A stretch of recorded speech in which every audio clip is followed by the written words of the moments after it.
É só dicas pra você gostas e com calma, bem na redação, faz no fundo da alma. Esse é o tópico frasal, ainda tem a argumentação e a resposta pra você. Eu deixo tá nervoso, se acalma pra mandar bem. E se liga nos vídeos que eu te preparo pro Enem.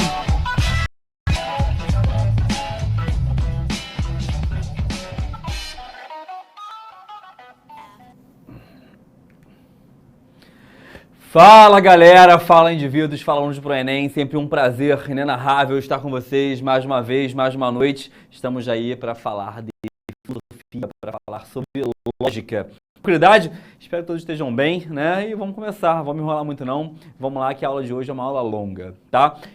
A primeira coisa de falar é que a gente, quando fala de Aristóteles, que foi um tema de aula anterior, a gente acaba falando, né, de um autor que fala de muitas coisas. Aristóteles, ele é um autor que dentro da sua obra trabalhou e abordou muitas temáticas. Ele falou de política, como a gente viu. Ele fala de felicidade. Ele fala sobre chegada e busca pelo conhecimento. O Aristóteles é um autor que tem muitos debates dentro de sua obra. E um dos grandes debates da obra aristotélica, que é um debate que se inicia com Aristóteles, mas que depois vai ganhar outros caminhos ao longo da história, é o debate sobre a lógica. Você já ouviu alguém dizendo assim, ah, isso não tem lógica, ah, isso não faz sentido, isso não é um argumento lógico, e por aí vai. E a lógica, de fato, ela é um tipo de processo argumentativo. Dizer que uma coisa tem ou não tem lógica é você dizer se aquilo fez e teve um argumento que faz ou que não faz sentido. Um argumento que de alguma maneira tem ou não tem embasamento. Os debates sobre lógica se iniciam com Aristóteles, mas até hoje existem. E aí, depois que você entendeu aquela parte da aula passada, que é a parte sobre como Platão compreende o conhecimento, como Aristóteles compreende o conhecimento, vamos falar hoje sobre os tipos de argumentação e os modelos argumentativos. Primeira coisa a te dizer é o seguinte, quando você debate com alguém, quando você conversa com alguém, quando você tem algum debate com uma outra pessoa para tentar conversar sobre algum assunto, isso é uma conversa que pode, obviamente, ganhar recursos e pode, obviamente, crescer. E essa conversa, ela vai chegar em algum momento em que você vai utilizar algum método de argumentação para defender aquilo que você acredita. Ué, Leandro, eu não estou entendendo. Vem para cá, diretor, chega aí. Quando eu falo com você sobre lógica, né? Quando eu falo com você sobre essa palavrinha mágica chamada lógica, eu estou falando com você sobre uma coisa importante, que é a argumentação. Ou seja, a lógica, ela acaba se dividindo através de como o indivíduo consegue argumentar. Ou seja, como que uma pessoa consegue defender a sua ideia. Quando eu falo que certa pessoa foi lógica ou que certa pessoa não foi lógica, eu estou dizendo que a argumentação dela foi falha ou não foi. Se a argumentação dela funcionou ou deixou de funcionar. A argumentação, ela possui alguns métodos. O que são esses métodos? São maneiras, são modelos em que você elabora uma argumentação. São maneiras, são modelos em que você elabora uma ideia que você busca defender. A gente vai falar aqui hoje de alguns tipos de argumentação, tá? Vamos falar de uma primeira forma que a gente chama de argumento dedutivo. O argumento dedutivo é um argumento em que você parte de uma premissa geral para uma ideia particular. Ué, Leandro, como assim uma premissa geral para uma ideia particular? É você dizer, por exemplo, o seguinte: todos os cariocas gostam de futebol. Ó, se todos os cariocas gostam de futebol, consequentemente eu, Leandro, que sou um carioca, eu vou gostar de futebol. Sempre que eu defendo um argumento baseado na dedução, eu parto de uma lógica geral, genérica, coletiva, para uma ideia particular. Então eu vou pegar, por exemplo, aqui, ó, a Beatriz Porto, que está no chat. Vamos supor que a Beatriz Porto, ela é uma pessoa que ela gosta muito de ver filmes. A Beatriz Porto é alguém que gosta muito de cinema. E aí eu posso falar assim, ó, todos os alunos do ProEnem gostam de cinema. Logo, Beatriz Porto gosta de cinema. Eu parto de uma lógica geral, coletiva, todos os alunos do ProEnem. E aí eu falo, se todos os alunos do ProEnem gostam de cinema, Beatriz Porto também vai gostar de cinema. Sempre que eu partir de uma lógica geral, coletiva, e for para uma lógica individual, particular, a gente vai chamar isso de argumento dedutivo, tá? O dedutivo, ele é um processo do geral para o particular, do coletivo para o individual. Tranquilidade? De boas? Agora, esse argumento dedutivo, ele é um argumento muito utilizado até em redação, tá? Você talvez tenha aula, vai ter aula sobre isso também em redação. A dedução é essa ideia de um argumento coletivo para uma lógica individual, tá? Ah, Leandro, tem outra forma? Tem. Tem uma forma também chamada indução, né? Ou argumento indutivo. A indução, ela é o contrário. Ué, Leandro, como assim contrário? Você vai do individual, beleza? Do individual para o geral. Ou você pode também falar particular, é a mesma coisa. É eu falar, por exemplo, o seguinte, é eu dizer assim, olha, o Levi Araújo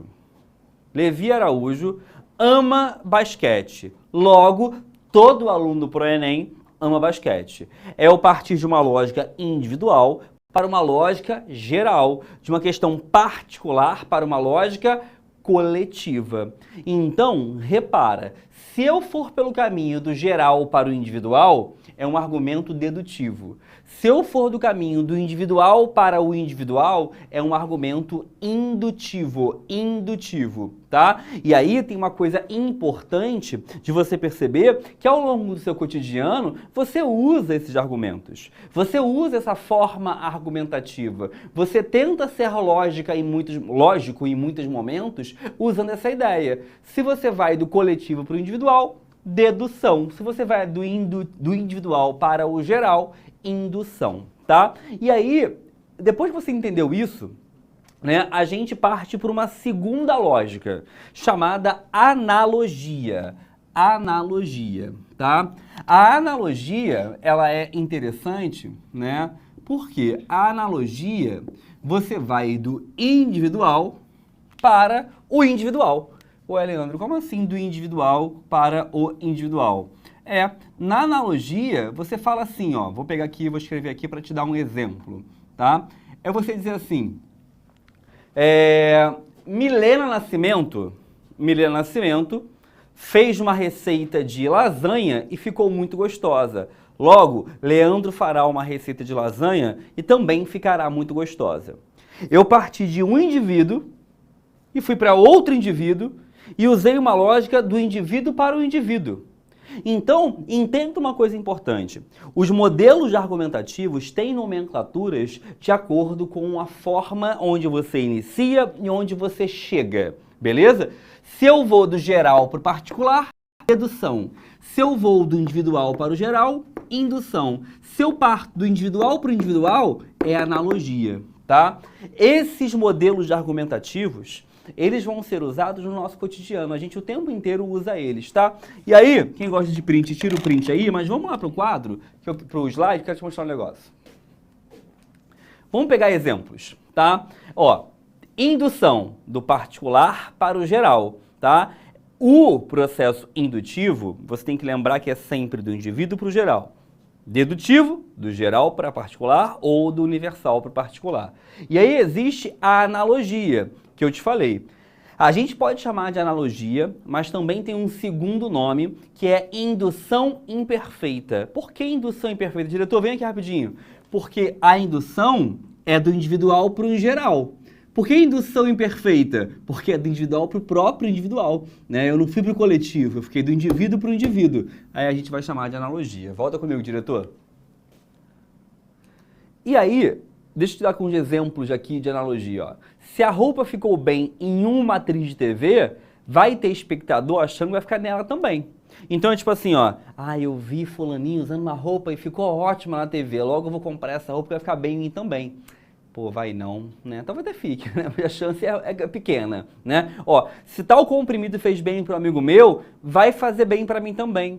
Se fulano emagreceu com um regime, né? Logo outra pessoa vai emagrecer com ele também. Ou seja, se eu parto do indivíduo para o indivíduo, a gente vai chamar isso de analogia, tá?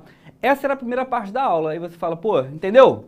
Essa primeira parte é a parte mais tranquila da aula, que você tem que entender e compreender esses 3 modelos argumentativos: dedução, indução e analogia. São 3 formas de você argumentar, são 3 formas de você falar, são 3 formas de você tentar ter um argumento lógico. E aí vem agora a outra parte da aula, que a gente vai falar sobre falácias. Você já ouviu essa palavra alguma vez na sua vida? A falácia, ela é um argumento que parece ser verdadeiro, mas que não é. A falácia é um argumento que tem aparência de verdade, mas que ele não é verdade. A falácia é um argumento que tem algum erro argumentativo, que tem algum equívoco na sua argumentação. Existem literalmente dezenas de tipos de falácia. Nós aqui hoje vamos falar das 10, que são aquelas mais recorrentemente utilizadas e que mais aparecem em nosso cotidiano. É bom você saber essas falácias por 3 motivos. Uma, para você entender o que é uma falácia, isso pode aparecer na sua prova, tanto de linguagens quanto de ciências humanas. Segundo, para você evitar usar esse tipo de argumento, né, em um texto que você venha a escrever, né? E terceiro, para você não ser enganado facilmente num debate por aí. Tá? E aí eu vou te falar hoje de 10 tipos de falácia. A falácia do argumento contra o homem, do apelo à autoridade, do apelo à piedade, apelo à galera, apelo à ignorância, petição de princípio, falácia do acidente, geração apressada, falsa causa e espantalho. São tipos de falácia e você vai entender como cada uma delas funciona. A primeira falácia que eu vou te contar é uma falácia chamada argumento contra o homem.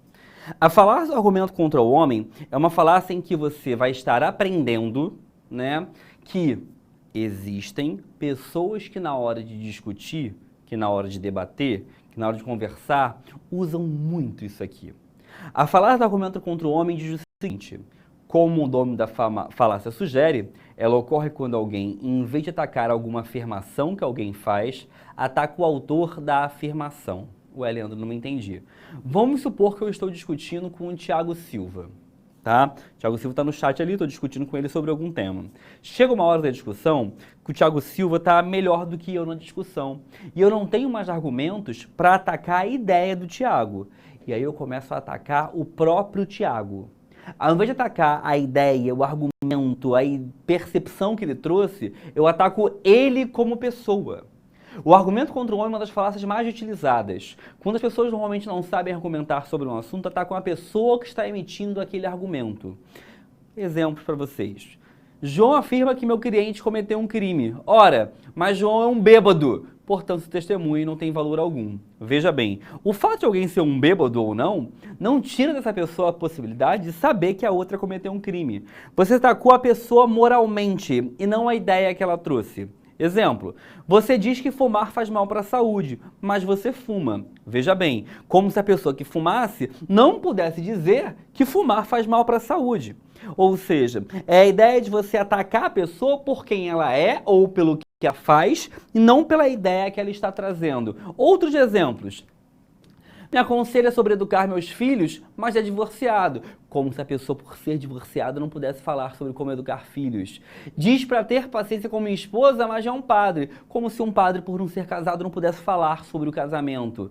Já trabalhou em madeireira e fica defendendo causas ecológicas. Como se alguém que trabalhou em madeireira necessariamente é contra causas ecológicas. Eu não possa falar sobre isso. E aqui tem vários exemplos para vocês depois puderem olhar.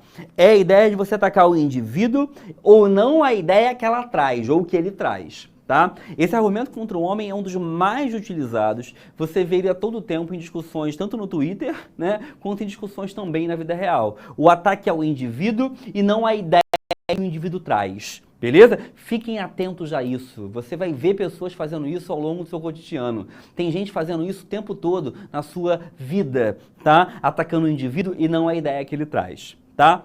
Uma segunda forma de falácia é a falácia que vocês normalmente usam na redação, né? Que é a falácia do apelo à autoridade. Lê comigo. A forma geral é argumentar em favor da aceitação de uma afirmação apenas porque essa pessoa, geralmente alguém famoso ou conhecido, disse tal coisa. Eu já cansei de estar em discussão com alguém e a pessoa fala assim: ah, mas o Neymar falou que isso está certo. Estamos falando de futebol, né? Ah, mas o Neymar considera isso certo. E aí, só porque o Neymar considera aquilo certo, ele vai estar certo. Ou está debatendo sobre política, alguém fala assim, ah não, porque o Obama concorda comigo. E daí? Né? Só porque aquela pessoa concorda é a verdade, necessariamente? Né? É a ideia do apelo à autoridade. Você recorre a alguém notório, a alguém conhecido, alguém que de alguma maneira, ou é uma pessoa muito famosa, ou é uma pessoa que tem, teoricamente, um conhecimento naquela área, e faz que a partir desse momento aquela ali seja a verdade que você vai trazer. Tá? Vamos lá, vamos responder algumas perguntas aqui para a gente poder continuar. Luiz Felipe perguntou, o argumento indutivo é aquele que generaliza tudo? Né? Ele parte do indivíduo particular, logo ele gera uma generalização, tá? Outra pessoa que tem aqui, outra pergunta que tem aqui é do Tiago. No caso dessa falácia do argumento contra o homem, poderia ser citado os sofistas versus Sócrates, professor? Não. Né? Não, porque depende do caso, tá, Tiago? Depende em qual momento. Na verdade, o que os sofistas faziam, né, com Sócrates foi acusar ele de um crime, é muito mais que uma falácia, né? Levaram ele a ser morto, né? Muito mais do que simplesmente uma argumentação falaciosa de uma discussão, tá? E assim, vamos repetir. Primeiro, argumento contra o homem, atacar a pessoa, o indivíduo, e não a ideia que ela traz. Segundo, né, o apelo à autoridade. Você apela para a autoridade de alguém para que aquela pessoa, aquela ideia necessariamente esteja certa, tá? Isso é muito comum. Normalmente por pessoas que querem defender um argumento de forma inveterada, né? É normal, mas eu vi em tal lugar que tal especialista falou, mas e os outros especialistas do mundo? Só tem aquele? Né? Você defende a sua ideia com base na ideia ou na visão de uma única pessoa, de um único indivíduo, tá? Tem uma outra, essa também gosto bastante, que é o apelo à piedade. O apelo à piedade é assim, ó, como diz o nome, essa falácia é cometida quando se faz um apelo à compaixão para conseguir a aceitação de uma certa conclusão. É assim, ó, você apela para o sentimentalismo do indivíduo para conseguir mostrar que seu argumento está certo. Por exemplo, eu sou professor, mas eu não dou aula somente em vídeo, como eu estou aqui com vocês. Eu também dou aula presencial em algumas escolas aqui do Rio de Janeiro. E quando você dá aula em escolas, você tem lidar com os alunos diferentes que a gente tem aqui, né? Você conversa com o aluno, você lida com o aluno dia a dia e por aí vai. Anos atrás teve um aluno meu que ele ficou reprovado na minha matéria, né? Ele não passou de ano, ficou reprovado, teve conselho de classe, ele foi reprovado mesmo assim. E aí logo depois que ele foi reprovado, ele foi na escola comigo, né? Ele foi na escola tentar me apelar, tentar me coagir a passar ele. Ele falava, não, Leandro, mas por favor, você tem que me passar. Se você não me passar, meu pai vai acabar comigo. Se você não me passar, minha vida vai acabar. Meu Deus, Leandro, eu ia viajar, não vou mais viajar, pelo amor de Deus. Você precisa me passar de ano, né? E por aí vai. Ele está usando uma coisa chamada apelo à piedade.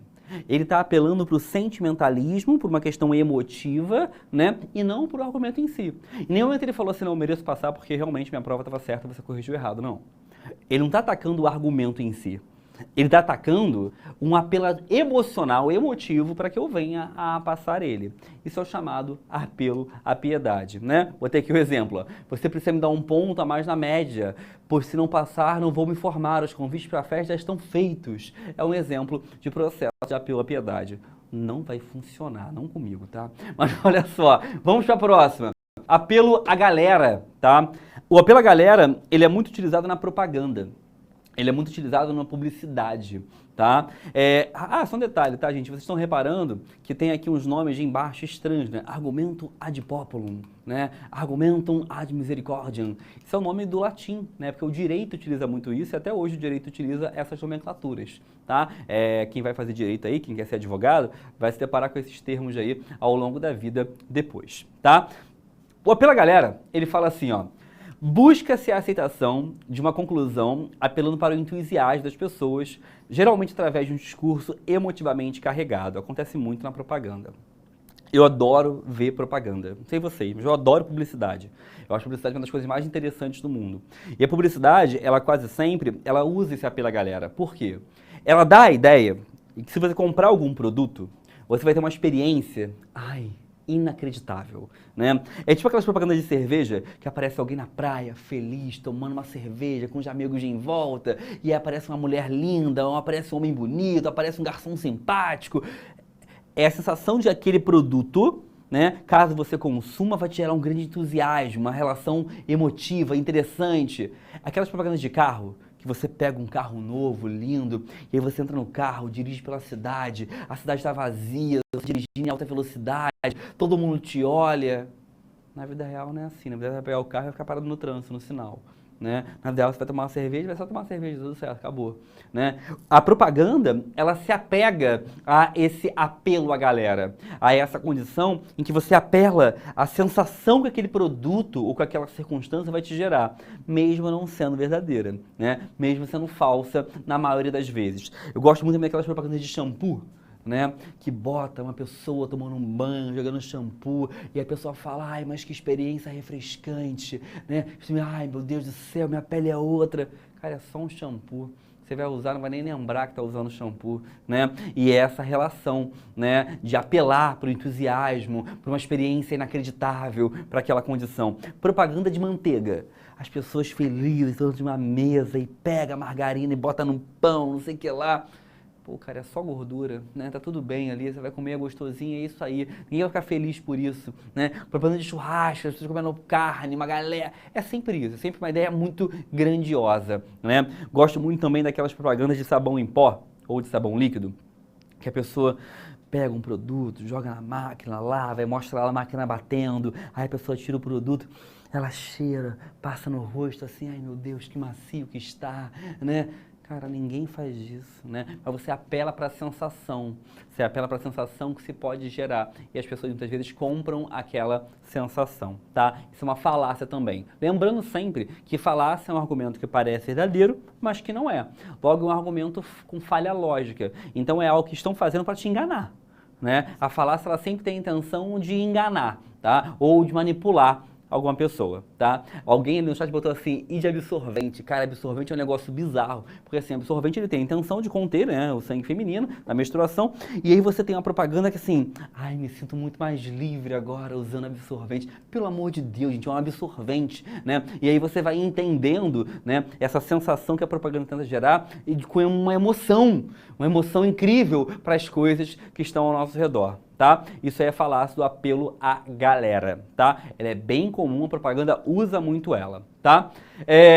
Essa outra aqui eu também gosto bastante, né? Quando eu falo gosto, gente, não é porque eu gosto de usar não, tá? Quando eu falo que eu gosto é porque eu acho interessante como as pessoas utilizam ela ao longo do dia a dia. Apelo à ignorância. Lê comigo aí, ó. Esse tipo de falácia consiste em afirmar que alguma conclusão deve ser verdadeira simplesmente porque não está demonstrado que é falsa, ou que é falsa simplesmente porque não se provou que é verdadeira.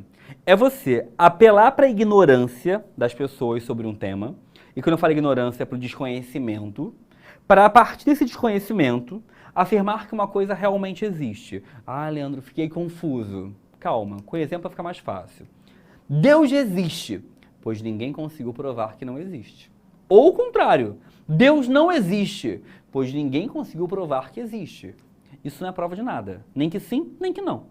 A ignorância sobre um fato não demonstra nem que sim ou nem que não para esse fato. Outro exemplo, existe vida fora da Terra, pois ninguém conseguiu provar que não existe. Ou não existe vida fora da Terra, pois ninguém conseguiu provar que existe. Você está apelando para a ignorância, para a partir dessa ignorância as pessoas entendam a ignorância como não saber, a partir disso querer demonstrar uma percepção. Tipo falar assim, esse remédio funciona, porque ninguém conseguiu provar que ele não funciona.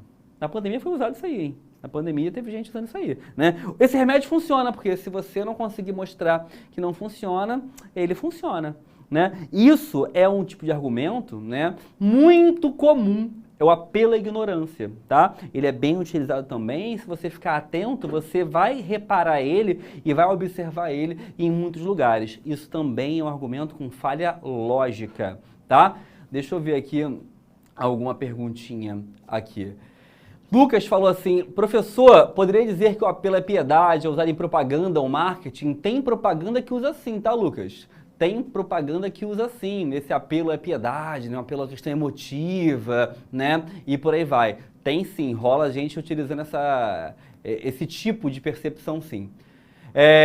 Isael pergunta assim, Leandro, se eu partir do geral para o particular, mas se tiver excessos na argumentação, seria dedutivo ainda?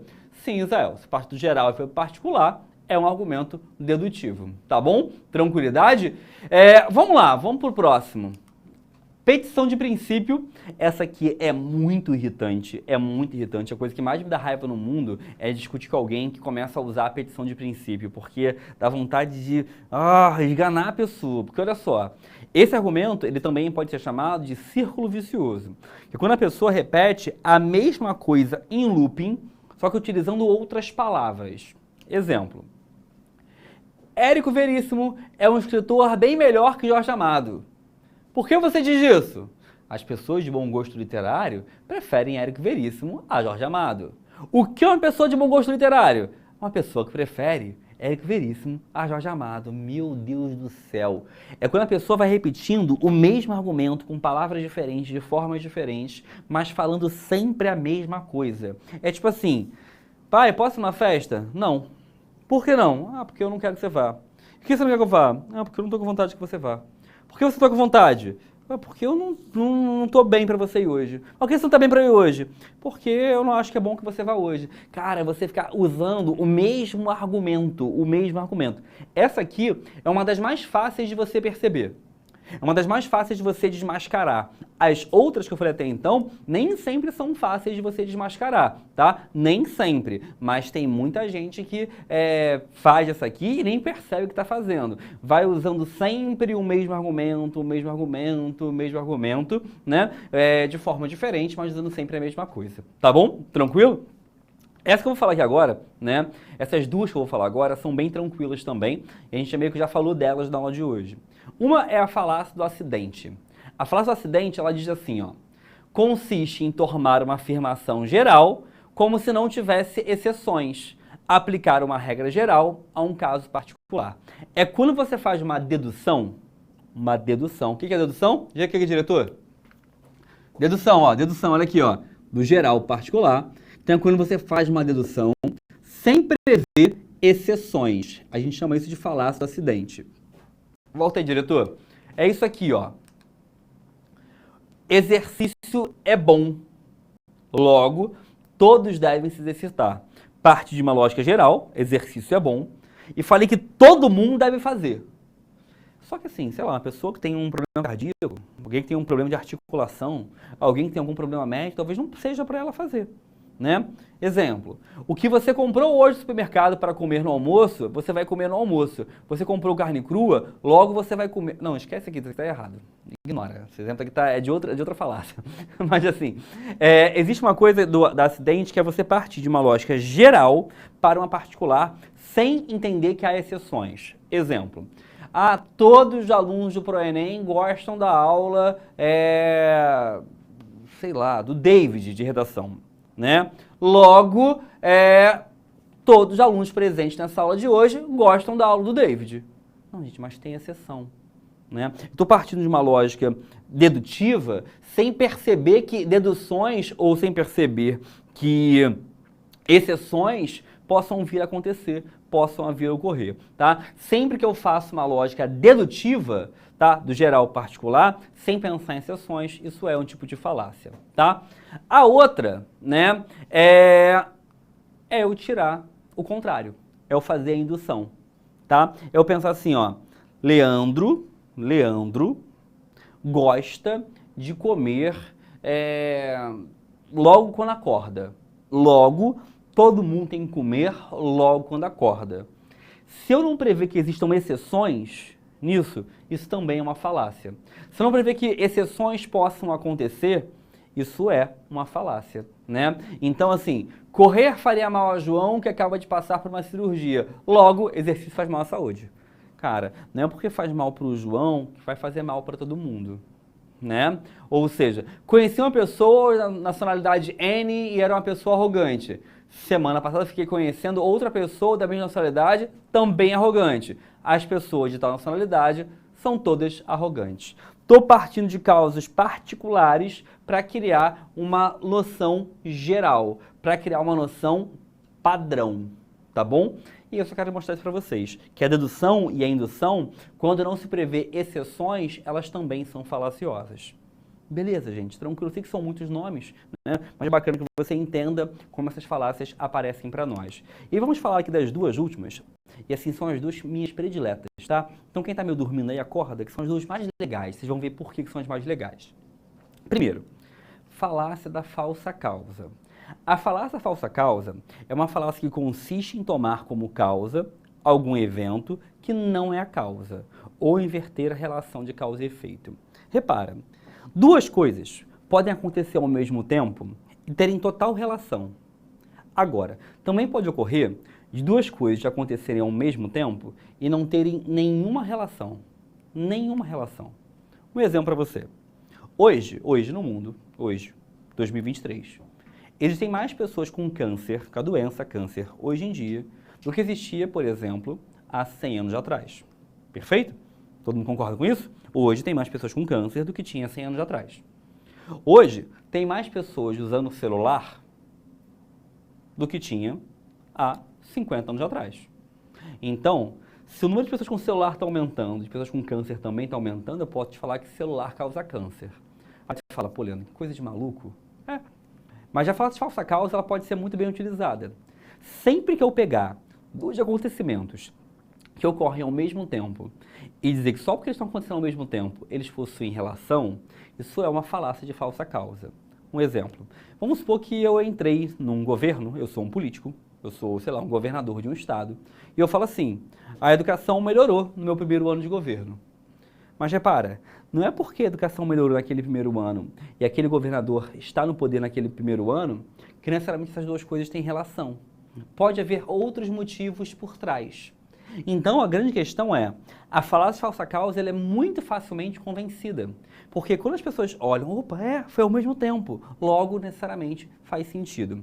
Alguns anos atrás, existe um jornal muito grande aqui do Brasil, que fez uma reportagem assim, ó. Notas dos estudantes brasileiros de matemática começaram a cair a partir de 2013. Notas dos estudantes brasileiros de matemática começaram a cair a partir de 2013. E aí ele colocou logo em sequência. Filosofia e sociologia viraram matérias obrigatórias de começar a ser cobradas no vestibular, principalmente a partir de 2013. Logo, a queda no desempenho em matemática se dá porque começou-se a aprender filosofia e sociologia. Isso foi uma reportagem no jornal. Tá? Porque ele pegou dois casos que aconteceram ao mesmo tempo, as notas de matemáticas caírem, com filosofia e sociologia crescendo, e começaram a falar assim, opa, se aconteceu ao mesmo tempo, uma é a causa da outra. Dá para usar falsa causa em muitos locais, em muitos contextos. Você pode pegar fatos completamente desconexos, colocar eles conjuntamente e estabelecer eles como sendo casos relacionados. Assim, a filosofia e sociologia, elas viram obrigatório no Brasil em 2008, tá? Mas começa a cobrar do mesmo vestibular 2012, 2013 e por aí vai. Olha só, vou te dar um exemplo aqui. Olha essa aqui, ó. A redução nacional do consumo de margarina, ou seja, pessoas consumindo menos margarina, levou à diminuição das taxas de divórcio no estado de Maine, nos Estados Unidos. Olha a correlação, 99%. Olha essa segunda aqui, ó. Quanto mais velha a Mija-América em determinado ano, mais gente é assassinada nos Estados Unidos. Olha a correlação. Perfeitinho, né? Tá tudo a ver, tá interligado aqui. Vou te mostrar outra, ó. Quanto menos se produz e vende mel no mercado, mais jovens são apreendidos por porte de maconha. Mel e maconha tem uma relação ali. Essa aqui é minha predileta, olha pra cá. Quanto menos filmes Nicolas Cage faz em um ano, mais gente morre em acidente de helicóptero nos Estados Unidos. Olha isso. O gráfico é perfeito, gente. Não tem como você dizer que não, ó. Nicolas Cage e helicóptero, né? E aí você entende que essas falácias de falsa causa, elas podem ser muito utilizadas. Lembrando, não é porque dois casos acontecem ao mesmo tempo, não é porque dois casos ocorrem ao mesmo momento, beleza? Que necessariamente eles estão interligados. Quando você relaciona dois casos que nada tem a ver na mesma condição, você está usando uma falácia de falsa causa. Tá bom? Tranquilo? E vamos falar da última aqui, que é aqui eu deixei por último, que é a minha predileta, né? Que é a falácia do espantalho, tá? Lê comigo, olha só.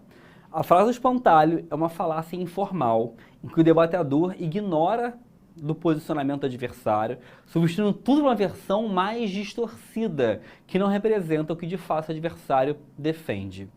E aí, como é que ela funciona? É assim, ó. Pessoa A defende X, pessoa B ataca Y. Ou seja, a pessoa A falou uma coisa, a pessoa B atacou outra coisa. E aí, a pessoa A começa a se perder e falar de Y. Leandro, não entendi nada. Olha pra cá.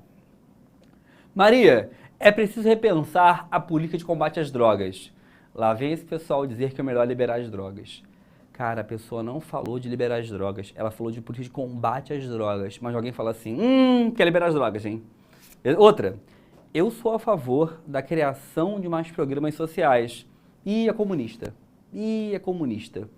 A pessoa cria uma outra coisa. Outra aqui, ó. Hoje eu queria uma pizza, não comida japonesa. Por que você odeia japoneses? Quando a pessoa fala uma coisa que não foi dita, ela cria um espantalho.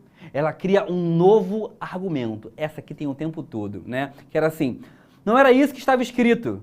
Está me chamando de analfabeto? Né? Ou seja, você tira do contexto, cria uma nova relação e a pessoa, obviamente, vai ser obrigada a defender aquela nova relação. Isso aqui funciona muito bem. Tem político, tem gente profissional usando isso aqui, mas não sem querer. Porque tem gente que usa isso aqui porque é burra. Né? É o ignorante. Agora, tem gente que usa isso aqui de propósito. Essa aqui, por exemplo, a pessoa fala uma coisa, a pessoa fala de outra relacionada. Você obriga a pessoa a começar a defender um novo assunto que ela nem esperava relacionar e criar. Eu sei que são muitas falácias, né? Eu sei que são muitos nomes, mas eu acho que dar essa aula ela é importante, tanto para o vestibular, mas também é importante para a vida. É bom a gente ficar atento a como essas falácias nos rodeiam no cotidiano e tentar não cair em nenhuma delas, tá bom? Pessoal que gosta da mentoria, tem mentoria hoje daqui a pouquinho aí, tá? 9h15 tem mentoria lá na plataforma. Abraço, tchau, tchau, valeu!